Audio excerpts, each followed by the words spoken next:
Dans les soldes, il y a du vocabulaire important. Il y a le prix plein, le prix avant la réduction, et le pourcentage de la remise qui, une fois calculé, retiré, donnera le prix à payer. Schématisons. Un prix de base au départ, duquel je retire une remise ou une réduction pour tomber sur un prix à payer. Alors, si j'ai une remise de 25%, mon prix à payer sera de 75%, parce que 75 plus 25 égale 100. Si j'ai une remise de 42, mon prix à payer sera de 58. De 33, mon prix à payer sera de 67.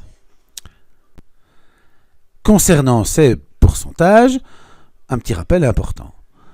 27%, c'est 27 centièmes, et ça s'écrit aussi 0 unité 27 centièmes. De même, 45%, c'est 45 centièmes, ce qui s'écrit 0 unité 45 centièmes. Dans une situation où on doit calculer un prix soldé, voyons cela de deux méthodes différentes. La première, je prends mon prix plein, 99,95 €. Si j'ai une remise de 54%, ça signifie que j'aurai à payer 46% de l'article. Donc je vais calculer 46% de l'article. Je pose mon calcul, voici donc mes calculs intermédiaires. Et comme réponse, j'obtiens donc 45,97 €. Je pourrais travailler d'une autre manière en cherchant la valeur de la remise.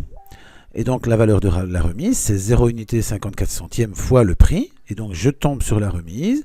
La remise, c'est 53,97 € que je vais retirer du prix plein dans un deuxième calcul. 99,95 moins 53, ce qui me donnera exactement la même réponse. Mais outre la réponse identique, j'ai des risques de faire des erreurs, notamment dans la soustraction écrite si je ne compense pas convenablement.